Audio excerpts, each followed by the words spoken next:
اس میں سے ایک بزرگ نے کہا بس اتنی سی بات ہے, سر ایک طرف پڑا ہوا تھا, جسم ایک طرف پڑا ہوا تھا. ایک بزرگ دوڑے ہوئے گئے, سر لے کر آئے, اس جہاں سے کٹا تھا وہاں پہ جوڑ دیا. اور دوسرے بزرگ نے کہا کم باذن اللہ. بس اتنا کہنا تھا, وہ کھڑا ہو گیا, اٹھ کے زندہ ہو گیا, اور دونوں اسی سواری پر بیٹھ کر گھر واپس آ گئے. مگر مسئلہ یہ ہوا ابھی کہ جس کا گھوڑا تھا ان کے پاس آیا, گھوڑے والا تو مر گیا نا, گھوڑے والے نے شکایت کی, کیس درج کیا, انہوں نے مقدمہ ڈالا, بادشاہ تک پہنچ گئے کہ یہ دونوں میاں بیوی نے ہمارے آدمی کو مار کر گھوڑا لیے, فرار ہو گئے یہ لوگ, ان کے اوپر کارروائی کی جائے. تو بادشاہ سلامت نے دونوں کو, بادشاہ اس وقت کا راجا رنجیت سنگھ نے دونوں میاں بیوی کو بلایا, اپنے دربار میں بلایا دونوں میاں بیوی کو. پھر ان سے پوچھا کہ اس کا گھوڑا تمہارے پاس آیا اور وہ بندہ غائب ہے, اور یہ لوگ کہتے ہیں اس کا قتل ہو گیا ہے, کہ آخر ماجرا کیا ہے؟ تو یہ کہنے لگے کہ بادشاہ سلامت دراصل بات یہ ہے اس کا قتل ہم نے نہیں کیا ہے. تو پھر کس نے کیا؟ کہا کہ یہ پورا واقعہ بتا, اس طرح ہوا, دو بزرگ آئے, مگر ایک خاص بات یہ تھی, ایک بزرگ کو ہم نے پہچانا نہیں, دوسرے بزرگ کو ہم پہچانتے ہیں. کہا وہ کیسے؟ کہا کہ ہمارے اسی شہر کے ایک مجذوب ہے, لوگ انہیں دیوانہ کہتے ہیں نا, وقت کے کتب تھے وہ مجذوب, ان کا نام گل محمد تھا, حضرت گل محمد رحمۃ اللہ علیہ. حضرت گل محمد رحمۃ اللہ تعالی جو مجذوب کر کے لوگ انہیں دیوانہ کہتے تھے, مجذوب تھے وہ. کہا ان کی آواز تھی. جیسے بادشاہ کو یہ خبر ملی کہ یہ دونوں ان کا نام لے رہے, تو مجذوب گل محمد رحمۃ اللہ تعالی کو بلایا گیا, اور ان سے بادشاہ نے جب تحقیق کی, پوچھا ان سے کہ ماجرا کیا ہے, تو انہوں نے پورا واقعہ بتا دیا. اور اس طرح غوث پاک رضی اللہ تعالیٰ انہوں نے کہا کہ حضور وہاں پر دو لوگ جو آئے تھے کوئی اور نہیں تھے, ایک میں خود تھا, دوسرے غوث پاک تھے. سبحان اللہ. اس طرح غیر بھی پکارے تو غوث پاک مدد کے لیے آتے ہیں. میرے غوث پاک, ان کا دل سے پکارنے والا چاہیے, دل سے ماننے والا چاہیے. آج آپ محفل میں بیٹھے ہیں نا, ضرور مان کے جائیے, آپ کی دل کی تمنا لے کر جائے, ضرور پوری ہو جائے گی انشاءاللہ عز و جل. آپ یہ تمنا لے کہ میرے بچوں کو میں عالم دین بناؤں گا, اس کو دنیاوی علم بھی سکھاؤں گا, دینی علم بھی سکھاؤں گا, نیک بناؤں گا, پرہیزگار بناؤں گا, نمازی بناؤں گا, دین کی راہ میں بچے کو ڈالوں گا. تو ضرور دیکھیں انشاءاللہ یہ اچھی نیتیں کریے, جتنی اچھی نیتیں ہوں گی اتنی اچھی برکتیں آپ کو ملتی رہے گی. یہ ضروری ہے, کیونکہ ہم علم کو اصل میں کیا ہوا ہے معلوم ہے, جیسے حافظ صاحب نے بھی بتایا, انگریزوں نے آ کر ڈیوائڈ کر دیا علم کو. اب ہم بھی بتانے کے لیے کنفیوز ہوتے ہیں یہ دینی علوم ہے اور یہ دنیاوی علوم ہے, جبکہ دونوں ایک ہی درس گاہ میں پڑھائی, ایک ہی چھتر چھایا میں, ایک ہی چھت کے نیچے پڑھائے جاتے تھے. اس میں ڈیوائڈ کر کے لوگوں کو منتشر کر دیا گیا ہے, اور لوگوں کے ذہن میں آیا میرا بیٹا چلو مدرسے میں داخل بھی کر دیا میں جذبات میں آ کر, تو آگے کرے گا کیا میرا بیٹا؟ یا تو مسجد میں امامت کرے گا یا تو مدرسے میں پڑھائے گا. کتنی سیلری ملے گی؟ 5,000 یا 6,000 ملے گی. اس کے اندر اس کا فیوچر کیا؟ پورا بلائنڈ ہے. اس کی فیملی ہوگی, بچے ہوگی, کیا کرے گا میرا بیٹا؟ ہم یہی سوچتے رہتے. واقعہ میں یہ ظاہر سی بات ہے, سوچنا بھی اسی طرح. تو بتانا یہ ہے کہ آپ کو صرف بچے کو مدرسے میں ہی پڑھانا ہے, مسجد میں پڑھانا, اتنا تک کہ محدود کیوں ہیں آپ؟ کیا ایسا نہیں ہو سکتا؟ آپ کا بیٹا انجینئر بھی ہوگا, حافظ بھی ہوگا, کر سکتے ہیں نا. آپ کا بیٹا امامت بھی کرتا رہے گا, آپ کا بیٹا پھر اچھے جاب پر بھی رہے گا. کیا ہو نہیں سکتا؟ ہو سکتا ہے, دونوں بھی کر سکتے ہیں آپ دونوں بھی کر سکتے ہیں. آپ کا بیٹا بڑا بزنس مین بھی بن سکتا ہے, عالم دین بھی بن سکتا ہے, مگر علم کو ہلکا نہ سمجھو. اور علم وہ بڑی نعمت ہے, جس کے پاس علم آ گیا دنیا کی تمام دولت اس کے قدموں میں آ گئی. میرے آقا فرماتے العلم نور, علم جو ہے نور ہے, روشنی ہے. جس کے پاس راستے پہ چلنے کے لیے روشنی ہوگی کبھی ٹھوکر نہیں کھائے گا, کبھی کھڈے میں نہیں گرے گا وہ. اور علم انسان کو کہاں سے کہاں پہنچاتا ہے. ایک دور تھا, علامہ رومی علیہ الرحمٰن نے ایک واقعہ لکھا ہوا ہے کہ ایک شخص کے ماں باپ انتقال کر گئے, چھوٹی عمر تھی اس کی, انتقال کر گئے نا, تو اس کو بڑا شوق تھا علم حاصل کرنے کا. وہ اساتذہ کے پاس جاتا, استاد کے پاس جاتا, بیٹھتا, علم سیکھتا, اور رہنے کے لیے گھر بھی نہیں تھا, پھر بھی بستی میں کسی کے یہاں رک کر وہ تعلیم حاصل کرتا تھا. اب ہوتا یہ تھا کہ دوست لوگ ہوتے ہیں نا, بستی میں رہنے لگ, جان پہچان بڑھ جاتی ہے, اس کی عمر کے لیول کے لوگ اس کے پاس آ کے بیٹھتے تھے. وہ جو سیکھتا نا استاد سے, وہ بچوں کو بھی سکھایا کرتا تھا. مگر وہاں کے لوگوں کا ذہن خراب ہو گیا. کہا اس کے ماں باپ تو ہے نہیں, اور یہ علم حاصل کر رہا ہے, اور علم حاصل کر کے کیا کرے گا, ہمارے بچے بگڑ رہے. تو لوگوں نے اسے شہر سے باہر کر دیا. کس بنیاد پر؟ کہ یہ علم حاصل کر رہا ہے, یعنی یہ مولانا بنے گا, آگے جا کے حافظ بنے گا, عالم بنے گا, اس کو یہاں سے نکال دو. ہمارے بچوں کو دنیا کے بڑے سے بڑے عہدے پہ فائز کرنا ہے, اس کے پیچھے لگیں گے تو پھر ہمارے بچے آگے نہیں بڑھ پائیں گے. ہوا کیا تو وہ جنگل میں جا کر ایک جھوپڑا بنایا. وہ خود جنگل میں جا کے رہتا, دن بھر شہر میں آ کر اساتذہ کی بارگاہ میں علم حاصل کرتا, رات میں جا کر سبق یاد کرتا اپنے اس جھوپڑے میں جو جنگل میں بنا کے رکھا ہوا. ایک چھوٹی سی چراغ لگاتا, جتنی دیر تک پڑھنا ہے پڑھتا, سوتا, پھر صبح آتا. یہ روز کی روٹین تھی اس کی.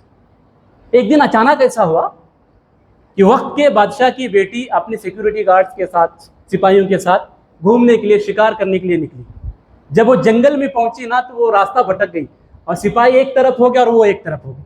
سپاہی اس کو ڈھونڈتے رہتے اور یہ سپاہیوں کو ڈھونڈتے رہتے, نہ یہ اس کو ملتے نہ یہ ان کو پکڑتے. اسی طرح پورا وقت گزر گیا, رات کا اندھیرا چھا گیا. جب رات کا اندھیرا چھا گیا تو پھر وہ جنگل, گھنے جنگل میں پہنچ گئے جہاں پر بڑے بڑے سانپ, بچھو, شیر, باغ, یہ تمام چیزیں تھیں. جب رات کا سناٹا چھا گیا نا تو شیر کی دہاڑنے کی آواز آنے لگ گئی. یہ ڈر گئی, مگر کیا دیکھتی ہے کہ اسی جنگل میں ایک جھوپڑا ہے, وہاں پر ایک چراغ جل رہی ہے, روشنی سی نظر آئی. تو یہ وہاں تک پہنچی, اس دروازے پر دستک دی اس نے, تو دروازہ کھولا گیا تو ایک نوجوان وہاں پر ہاتھ میں کتاب پکڑے ہوئے کھڑا تھا. اس نے پوچھا عورت سے کہ یہاں آنے کی کیا بات ہے. اس نے کہا میں شہزادی ہوں, بادشاہ وقت کی بیٹی ہوں. بات دراصل یہ ہے کہ ہم بھٹک گئے, راستہ بھول گئے ہیں, اور میرے جو سپاہی تھے وہ مجھ سے دور ہو گئے, مل نہیں رہے ہیں. بس ایک گزارش ہے کہ رات یہاں پر گزارنے دے دو, صبح پھر جو ہوگا دیکھا جائے گا. اس نے کہا کوئی بات نہیں, آئیے. اور اتنا چھوٹا سا جھوپڑا تھا اس کا کہ وہ اکیلا سو سکتا ہے, اس نے اتنا ہی بنایا ہوا تھا. یعنی شوق بھی اتنے ہی تھے اس کے لیے, جتنا چاہیے تھا اتنا. اس نے ایک بستر کے لیے اتنی ہی جگہ بنائی تھی. اس نے کہا میرے بستر پہ سو جاؤ. اب خود کیا کیا اس نے, ایک کونے میں جا کر بیٹھا جہاں پر چھوٹی جگہ تھی. اس کی طرف دیکھا بھی نہیں, اس کی طرف پیٹ کر کے کونے میں بیٹھا جہاں چراغ لگائی ہوئی تھی, کتابوں کا مطالعہ کرتے بیٹھتا. اب یہ بادشاہ کی بیٹی شہزادی جب وہ کٹیا کے اندر سو گئی, جو پھولوں کے سیج پر سونے والی کو جھوپڑی میں نیند آئے گی, وہ بھی جنگل میں نیند آئے گی. ایک تو ڈر کی ہیبت کے مارے وہاں پر پہنچی تھی, اب نیند کہاں آنا ہے ایسے. مگر دوسری تعجب کی بات یہ ہوئی کہ رات بھر یہ کتابوں کا مطالعہ کرتا رہا, مگر کرتا کیا تھا درمیان میں یہ, جیسے کتاب پڑھتے پڑھتے اچانک چراغ کے اوپر انگلی رکھ دیتا. ایسے جو چراغ کی آگ ہوتی نا اس کی انگلی کو جلا دیتی. جیسے انگلی جلنے لگتی, خون نکلنے لگتا, انگلی کو پیچھے ہٹا لیتا, ہاتھ کو ہٹا لیتا پیچھے, پھر کتاب پڑھنے بیٹھتا تھا. تھوڑی دیر پڑھتے پڑھتے اچانک پھر دوسری انگلی کو رکھ دیتا. جب یہ انگلی جل جاتی پھر پیچھے ہاتھ ہٹا لیتا. اسی طرح پوری رات کرتا رہا. جب صبح ہوئی تو اس نے جھڑک کر عورت سے کہا, اس شہزادی سے, صبح ہوگی نکل جائے یہاں سے. وہ بھی باہر نکل گئی. تو باہر آنے کے بعد کیا دیکھا کہ بادشاہ سلامت خود سامنے آیا ہوا سپاہیوں کو لے کر. اس کی جان میں جان آ گئی. جا کر بادشاہ کو یہ گلے لگ گئی, چپٹ گئی. بادشاہ خوش ہوا, کہنے لگا شہزادی بیٹی رات کہاں گزاری تو نے, باقی سپاہی کدھر ہے. پورا واقعہ اس نے بتا دیا. سب گم ہو گئے, راستہ بھول گئے ہم, مگر میں رات فلاں نوجوان کے جھوپڑے میں گزار دی. جملہ دیکھیے گا آپ, توجہ کریں اس پر. بادشاہ کے ماتھے پہ پسینہ آ گیا. کہا میں بادشاہ ہوں, اگر کسی کے کان پہ یہ بات پہنچے گی کہ میری بیٹی فلاں نوجوان کے جھوپڑے میں رات گزاری ہے تو میری عزت کا کیا, میرا نام تو یوں ہی مٹی میں مل جائے گا. لوگوں کو چانس ملے گا, موقع ملے گا عزت کو اچھالنے کے لیے کہ بادشاہ کی بیٹی شہزادی فلاں نوجوان کے ساتھ جھوپڑی میں وقت گزاری ہے, تو اب کیا ہوگا. اس نے کہا بیٹی ہم مجبور ہیں اس نوجوان کو قتل کر دیں گے, مار دیں گے. تو کہنے لگی وہ تو میرا محسن ہے, اس نے میری مدد کی, اگر وہ اپنے جھوپڑی میں جگہ نہ دیتا تو پھر میں سلامت نہیں ہوتی. رات میں یہ سب شیر, چیتے, باغ سب پھاڑ دیتے, مجھے میرے جسم کے ٹکڑے کر دیتے, میں آپ کو ملتی بھی نہیں تھی. اس کا احسان ہے, آپ اس کو قتل کر دیں گے. تو بادشاہ نے کہا مجبوری ہے ہماری, اگر ہم اس کو قتل نہ کر دیں گے. اس نے کسی کو بتا دیا کہ شہزادی نے رات میں میرے جھوپڑے میں وقت گزارا ہے, تو ہماری عزت کا کیا ہوگا بیٹی. اللہ اکبر. پھر معاملہ یہ ہو گیا کہ بادشاہ کے سامنے ابھی بیٹی تو کچھ بول نہیں پائی, اسے پکڑا گیا, محل میں لایا گیا, اور پھر بادشاہ نے کہا کہ اس کو پھانسی دی جائے گی. بیٹی کو آ کر بتایا کہ ہم نوجوان کو مار دیں گے. اس نے کہا کہ نوجوان کو سمجھاتے ہیں, اس کو کہتے سب کچھ بول دے, مگر یہ بات نہیں بولنا کہ یہ رات بادشاہ کی بیٹی تیرے حجرے میں گزاری ہے, تیرے جھوپڑے میں گزاری ہے, یہ بات کسی سے مت بتانا. مگر بادشاہ کہتا کوئی بھی چاہ کر بتاتا نہیں ہے, جب باتیں نکلتی ہیں نا تو پھر نکل جاتی ہے بات منہ سے. ایسا ہو سکتا ہے, ہماری عزت کا سوال ہے, ہم اس کو مار دیں گے, قتل کر دیں گے, اس کو پھانسی دے دیں گے. اب یہ شہزادی کہنے لگی بادشاہ سے, کہا ٹھیک ہے, جب آپ یہ فیصلہ آپ کا اٹل ہے تو بس مجھے چند منٹ کا موقع دے دے, پھانسی دینے سے پہلے اس نوجوان کو پھانسی دینے سے پہلے چند منٹ کا موقع دے دے, میں اسے بات کرنا چاہتی ہوں. بادشاہ نے کہا اس کو تو پھانسی دینا ہے, یہ تو طے ہو چکا, بات کر کے کیا کرے گی؟ کہا نہ, میں کچھ بات کرنا چاہتی ہوں, پردہ بھی بیچ میں رکھ دیجیے, میں اس کو دیکھنا بھی نہیں چاہتی, پردے کے آڑ میں رہ کر میں اسے بات کرنا چاہتی ہوں, اس کے بعد آپ جو کرنا چاہے اس کے ساتھ کر دو, پھانسی دینا ہے پھانسی دے دو, شہر بدر کرنا ہے شہر بدر کر دو, جو کرنا ہے کر دو, مگر مجھے چند منٹ بات کرنے کا موقع دے. بادشاہ نے اپنی شہزادی کو موقع دے دیا, پردہ ڈال دیا دونوں کے درمیان. اور تیسری کمال کی بات یہ تھی کہ دونوں کیا باتیں کر رہے ہیں بادشاہ بھی پردہ ڈال کر سن رہا تھا, ان دونوں کے بیچ میں گفتگو کیا ہوتی ہے. جیسے ہی پردے کے بیچ میں دونوں آ گئے, اس نے پوچھا, شہزادی نے اس نوجوان سے کہا, نوجوان, رات میں نے تیری جھوپڑی میں وقت گزارا, تو نے ایک لمحے کے لیے بھی مڑ کر میری طرف نہیں دیکھا, مگر تعجب کی بات یہ تھی جب تو کتاب پڑھتا تھا چراغ کی روشنی میں, اچانک تجھے ہو کیا جاتا تھا کہ تو اپنی انگلی کو چراغ کے ذریعے, چراغ کی آگ کے ذریعے جلا لیتا تھا, پھر پڑھنے بیٹھ جاتا تھا, پھر اچانک دوسری انگلی کو جلاتا, اسی طرح اپنی پوری رات اپنی انگلیاں جلاتا رہا, آخر تجھے ہوا کیا؟ یہ سوال اس نے اس نوجوان سے پوچھا. تو نوجوان کہتا ہے کہ شہزادی, دراصل بات یہ ہے کہ میرے آقا کا فرمان ہے صلی اللہ علیہ وسلم, جہاں دو اجنبی مرد اور عورت جمع ہوتے ہیں نا, وہاں تیسرا شیطان ہوتا ہے, اور شیطان دونوں کے بیچ میں بدفعلی کا ذہن بناتا ہے, دماغ خراب کرتا ہے ان کا, برائی کرنے کو اکساتا ہے شیطان. تو میرے ساتھ بھی ایسا ہی ہوتا, جب میں کتاب پڑھنے کے لیے بیٹھتا, شہزادی ہو, حسن و جمال کی پری ہو, بے مثال حسن اللہ نے دیا ہے, حسین و جمیل ہو تم, شیطان میرے پاس آتا, کہتا دیکھ اتنی حسین و جمیل تیرے حجرے میں یہ اچھا موقع ہے, اس کے ساتھ تو برائی کر لے, بدفعلی کر لے, زنا کر لے اس کے ساتھ. میں شیطان سے کہتا کہ میں بدفعلی کروں گا تو گناہ ہوگا, اور اس کے بدلے میں مجھے جہنم میں جلنا پڑے گا. وہ کہتا بعد میں توبہ کر لینا, ابھی گناہ کر لے, موقع ہے, دوبارہ یہ موقع نہیں ملے گا. میں کہتا نہیں, ایسا نہیں ہوگا. میں بار بار سمجھاتا رہتا, مگر میرا نفس بھی شیطان کا ساتھ دیتے ہوئے کہتا کہ ابھی موقع ہے, گناہ کر لو, توبہ کر لیں گے, معاملہ رفع دفع ہو جائے گا, گناہ کر لو. جب میرا نفس تیار ہو جائے گا گناہ کرنے کے لیے, میں کہتا تو جانتا ہے زنا کرنے کا گناہ کیا ہوگا, سزا کیا ہوگی, اس کی سزا یہ ہوگی کہ جہنم کی آگ میں جلنا پڑے گا.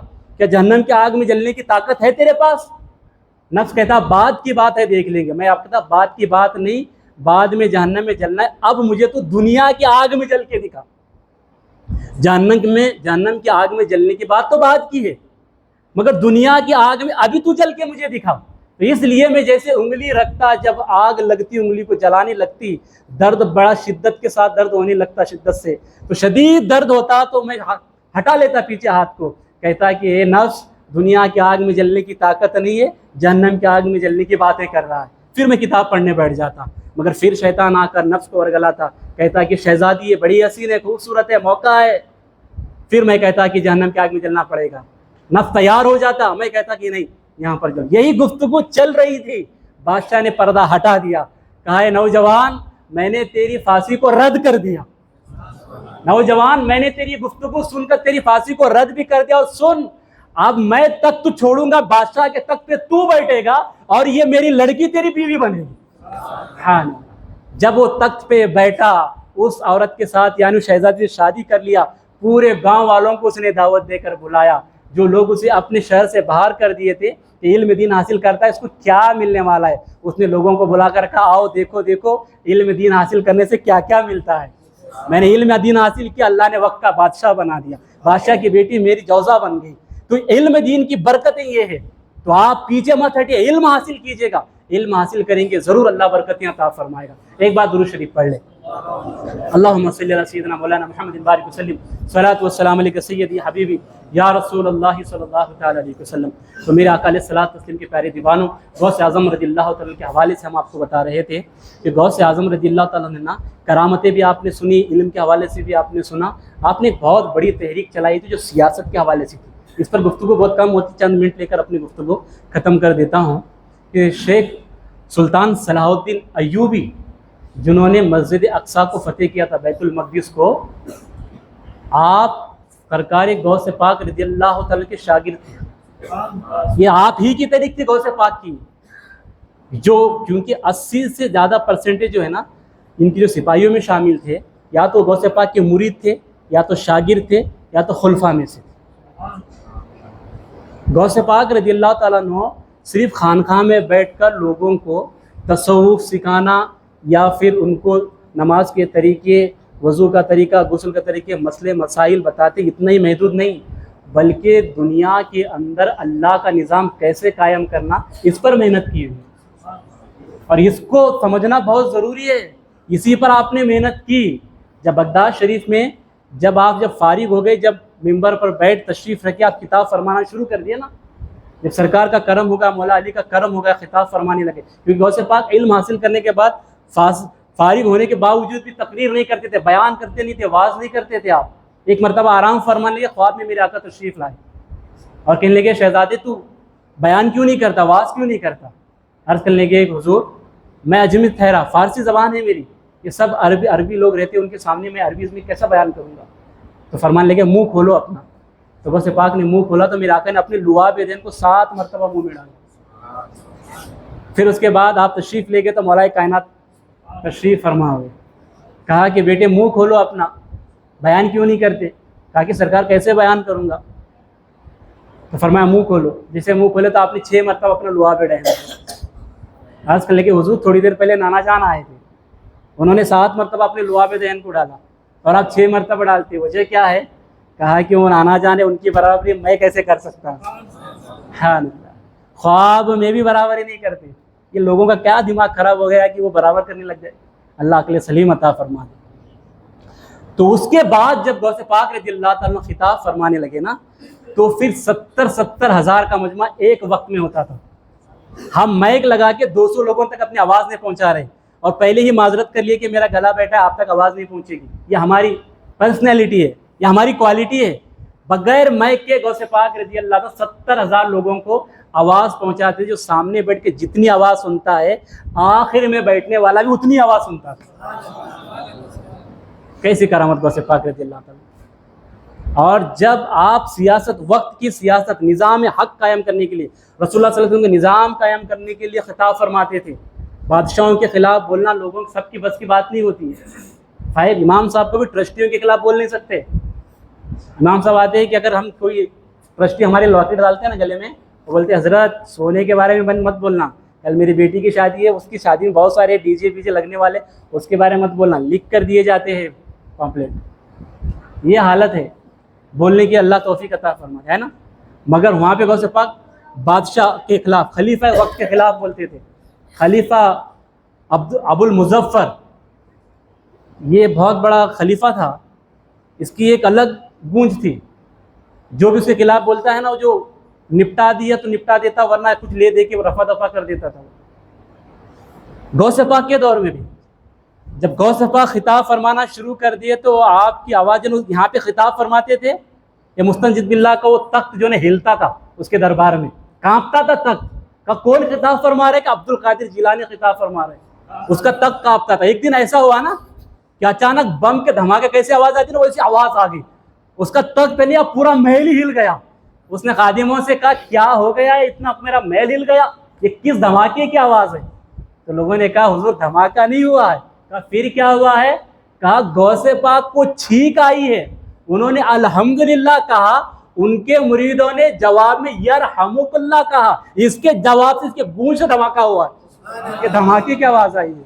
اندازہ لگائیے آپ، صرف مریدین نے چھینک کا جواب دیا تو خلیفہ وقت کے محل میں دھماکہ ہو گیا۔ یعنی وہ روب و دبدبا تھا۔ وہ آیا آپ کے یہاں پر تحفہ دینے کے لیے، 10 سونے کی تھیلیاں لے کر آیا، کہا حضور یہ تحفہ قبول فرما۔ آپ نے کہا مجھے نہیں چاہیے۔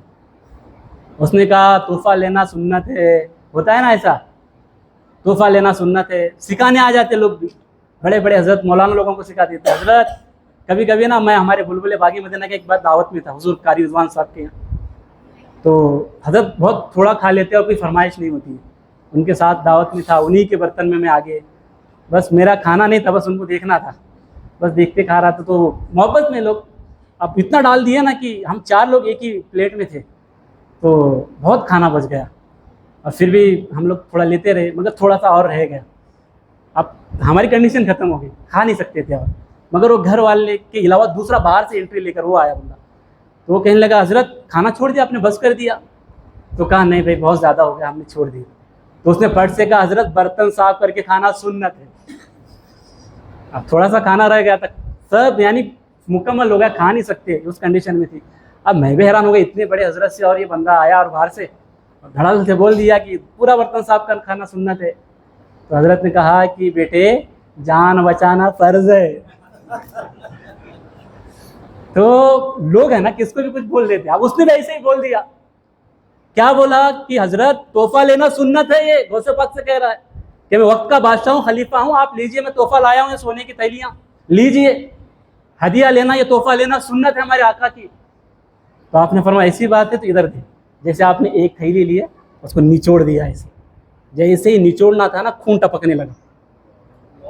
خون ٹپک کر اس کے قریب گیا تو فرمانے لگے جانتا ہے یہ کیا ہے, تو نے غریبوں کا خون چوس کے میرے یہاں لایا, غریبوں کا, یتیموں کا, بیواؤں کا حق مارا ہے تو نے.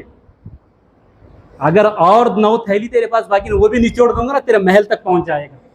اگر تیرے خاندان کا خیال نہ رکھا میں تو میں نے چھوڑ دیا, ورنہ یہ پوری بغداد کے گلیوں میں یہی خون بہے گا.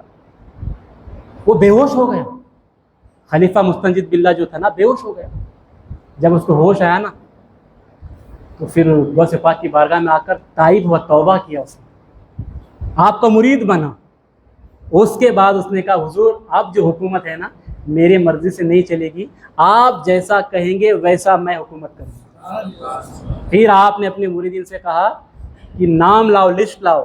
اس نے کہا جہاں آپ کو گورنر جس کو رکھنا ہے, وزیر جس کو رکھنا ہے, جو بھی جس کو عہدہ دینا ہے وہ آپ کے اشارے پر ہوگا. تو غوث پاک نے تمام لسٹ اپنے مریدین سے منگائے اور اسی کو گورنر بناتے تھے جس کی تہجد کبھی قضا نہیں ہوتی تھی. عالم دین ہوتا تھا, حافظ بھی ہوتا تھا, تہجد گزار ہوتا تھا, ایماندار ہوتا تھا, حرام کا ایک لقمہ بھی حلق کے نیچے نہیں اتارنے والا ہوتا, اس کو بڑا منصب دیا جاتا تھا. تو اس طرح آپ نے جب یہ منصب چلایا 8-10 سال, جب بغداد شریف میں اس پاکیزہ نظام چلانا, لوگ یہ کہتے تھے ہمیں ایسا لگ رہا ہے کہ حضرت عمر رضی اللہ تعالیٰ کا دور آ گیا. اور اسی تحریک کی برکت سے ارطغرل غازی کا یہ جو مشن آگے بڑھا, تو یہی تحریک کی برکت سے بڑھا ہوا ہے. تو شمع رسالت کے پروانوں غوث پاک نے بہت بڑا کام کیا. سیاسی طور پر بھی آپ نے کام کیا, دینی طور پر بھی آپ نے کام کیا, علمی طور پر بھی بہت بڑا کام کیا ہے. تو خلاصہ کلام یہ ہے کہ ہمیں غوث پاک رضی اللہ تعالیٰ کے دامن سے وابستہ ہونا ہے, اور یہاں سے ہم جڑ کر اپنے دامن کو ہمیشہ ہمیشہ کے لیے پاک صاف کرنا ہے گناہ سے. نماز کی پابندی کرنی ہے, جو ہر مہینہ 11ویں شریف میں بول رہا ہوں آپ گھر میں کریے. گھر کے اندر بہت بڑی گاڑی میں کم سے کم کھانا وغیرہ جو بھی بنتا ہے بنا کر اس پہ فاتحہ وغیرہ کر کے غوث پاک کی بارگاہ میں پیش کیجیے. اس کی بہت ساری برکتیں ہیں, انشاءاللہ کریں گے. ہم یہ سنتے ہیں غوث پاک عشاء کی نماز, جو عشاء کے وضو سے فجر کی نماز پڑھی 40 سال تک پڑھی, سب کو معلوم ہے نا. سنتے ہیں تو سبحان اللہ کہتے ہیں, مگر آپ بتائیے کہ ہم کتنے لوگ ہیں جو عشاء کی بھی نماز پڑھتے, فجر کی بھی نماز پڑھتے, الگ الگ وضو سے پڑھتے ہیں, نہیں پڑھتے. اتنے لوگ جمع ہیں نا یہاں پر, 200-250 لوگ ہیں تقریباً. فجر میں کتنے لوگ آئے تھے, سب کو برا لگا. 20% سے زیادہ لوگ فجر کی نماز نہیں پڑھے. 80% لوگ ہوں گے جو آج کی فجر نہیں پڑھے ہوں گے. یہ میرا سروے ہے, اگر آپ سروے کر کے دیکھیے جھوٹ نکلا تو پھر مجھے بولنا. ہم زبانی جمع خرچ کرنے والے ہیں, اور پھر جو ڈھونگی بابا لوگ آتے ہیں ان کے پیچھے پڑے ہوئے. جو سورسز اللہ کے قریب جانے کے ہیں نا, میں آپ کو بتا دیا کہ جو سورسز تھے حواس خمسہ, وہ اللہ کے قریب لے جانے والے نہیں تھے ہمیں. نبی اللہ کے قریب لے جانے والے آ گئے, اور نبی کے قریب ولی لے جاتے ہیں. نبی کے قریب ہمیں ولی لے جاتے ہیں, تو ولی کے قریب ہمیں آنا ضروری ہے. جب ولی کے قریب آئیں گے تو ہم نبی کے قریب جائیں گے, نبی اللہ تک ہمیں پہنچائیں گے. یہ ہمارا سسٹم, ایک نظام آپ کو ہم نے بتایا تھا. مگر جب ولی اللہ کے قریب لے جائیں گے تو پھر ڈپلیکیٹ ولی بھی نکل گئے نا مارکیٹ میں, لوگ اس میں دھوکہ کھا جاتے. اور بس ایک آخری مثال دے کر اپنی گفتگو ختم کرتا ہوں, وقت ہو گیا میرا. آخری یہ ہے کہ آپ کبھی یہ مثال سنیں گے تو دھوکہ نہیں کھائیں گے, فراڈ نہیں ہوگا آپ کے ساتھ کبھی بھی. کسی کو بھی آپ کسی بھی ڈپارٹمنٹ میں دیکھیں, فیلڈ میں دیکھیں, کسی بھی ایریا میں دیکھیں, کوئی بھی چیز پر وہ حد سے زیادہ کر رہا ہے, یعنی ضرورت سے زیادہ دکھاوا کر رہا ہے, تو سمجھ جانا یہ فراڈ ہے, رانگ نمبر ہے. کیا سمجھیں گے؟ رانگ نمبر سمجھیں گے. ضرورت سے زیادہ کر لیا اس نے, یعنی شریعت نے جو لمٹ رکھا ہوا ہے نا, اس لمٹ کو کراس کر دیا. وہ یہ کہتا ہے کہ اچھا ہی کام ہے, مگر شریعت کے دائرے کو توڑ دیا اس نے, سمجھنا یہ رانگ نمبر ہے. حضرت علامہ رومی علیہ الرحمہ نے بڑی پیاری بات بتا دی تھی. 2 میاں بیوی تھی, اتنی پیار محبت تھی کہ بیوی اپنے شوہر سے اتنی ٹوٹ کے محبت کرتی تھی. اسے شک ہی نہیں ہوتا تھا اپنی بیوی پر, ہر جگہ خیال رکھنا, پیار محبت کرنا. ایک دن اس نے اچانک اپنے شوہر کو بیوی کہنے لگی کہ عجیب بات یہ ہے کہ جو ہمارے گھر کے سامنے جو درخت ہے نا اس کو کاٹ دو, آپ پیڑ کو, درخت کو کاٹ دو. کہا وہ کیوں, کیا وجہ ہے؟ اچھا درخت ہے, چھاؤں دے رہا ہے, پھل دے رہا ہے, پھول دے رہا ہے, ہوا آ رہی ہے, خوبصورت لگ رہا ہے, رہنے تو درخت کو کیا ہو گیا. تو کہنے لگی بیوی کہ اپنے سرتاج سے, اپنے شوہر سے, کہا دراصل بات یہ, ہمارا جو حمام خانہ ہے نا, غسل خانہ, اس کے اوپر چھت نہیں ہے. تو جب میں غسل کرتی ہوں نا تو پرندے درخت پہ بیٹھتے ہیں, تو پھر وہ پرندے مجھے غسل کرتے ہوئے دیکھتے ہیں, تو مجھے اچھا نہیں لگتا کہ آپ کے سوا مجھے کوئی دیکھے, پرندے سے بھی پردہ. وہ شوہر دل ہی دل میں خوش, کہا میری بیوی اتنی پارسا, اتنی پرہیزگار, اتنی متقی, اتنی پردے والی کہ پرندے سے بھی پردہ کر رہی ہے. اس نے آؤ دیکھا نہیں تاؤ دیکھا, سیدھا وہ درخت کو کاٹ دیا. ایک دن ایسا ہوا کہ چند دن گزرنے کے بعد ایک دن ایسا آیا کہ جب وہ اپنے وقت کے خلاف وقت میں آیا, یعنی جو معمول کا وقت تھا اس میں نہیں آیا, ٹائم چکا کے آ گیا. جب گھر میں آیا تو کیا دیکھتا, رنگے ہاتھ دوسرے آدمی کے ساتھ پکڑ لیا اس کو بہت صدمہ پہنچا, بڑا برا لگا اس کو. کہا کہ میں تو اپنی بیوی کی تعریف کرتا, خوش تھا کہ اتنے پردے والی ہے, لیکن اس نے کیا کام کر دیا. اسے بڑا غصہ آیا تو اس نے طلاق دے دیا اس کو. اب وہ چلی گئی تو اب بستی میں بھی وہ منہ دکھانے کے قابل نہ رہا کہ فلاں کی عورت بڑی نیک تھی, پرہیزگار متقی, لوگ ایسا کہتے تھے, پرندوں سے بھی پردہ کرتی تھی, مگر ہوا کیا, اس نے ایسا کر دیا. تو یہ بندے کا جینا بھی حرام ہو گیا. اس نے کہا کہ وہ تو چلی گئی, میں بھی اس شہر میں نہیں رہوں گا. جو کچھ بچی پوچھی پونجی تھی وہ بیچ ڈالا اس نے, لے کر گاؤں چھوڑ کر, شہر چھوڑ کر چلا گیا. اب دوسرے شہر میں جب داخل ہوا, وہاں پر چلا گیا تو وہاں پہ کیا دیکھتا ہے کہ ایک بہت بڑے امیر صاحب آ رہے ہیں, جبہ ہے, دستار ہے, لمبی داڑھی ہے, پوری جماعت ان کے ساتھ اکٹھا ہے, ایک بڑا گروپ ان کے ساتھ میں ہے. اب جب وہ آگے چلتے ہیں نا تو چند لوگ جھاڑو مارتے ہیں زمین پہ, جھاڑو مارنے کے بعد وہ پیر رکھتے ہیں. یہ کھڑے ہو کے دیکھنے لگا کہ یہ اتنے بڑے بزرگ ہے, اتنے بڑے علامہ ہے, فہامہ ہے, اور یہ سامنے جھاڑو مارنے کے بعد قدم رکھتے, وجہ کیا, کون ہے یہ؟ کہا یہ بہت بڑے شیخ ہے, یہ بہت بڑے امیر صاحب ہے, یہ بہت بڑے شیخ ہے, بہت بڑے علامہ ہے, یہ لوگ ادب کرتے ہیں ان کا, ان کے چاہنے والے, ان کے ماننے والے بہت لوگ ہیں. تو کہا اچھا یہ جھاڑو کیوں مارتے ہیں سامنے ان کے؟ کہا کہ وہ اتنے پرہیزگار متقی ہے, نرم دل ہے, رحم دل ہے, اتنا دل نرم ہے, رحم ہے ان دل کے اندر کہ وہ چاہتے ہیں کہ جہاں قدم رکھے تو ان کے قدم کے نیچے مونگی چمٹی کیڑے مکوڑے بھی نہ آئے.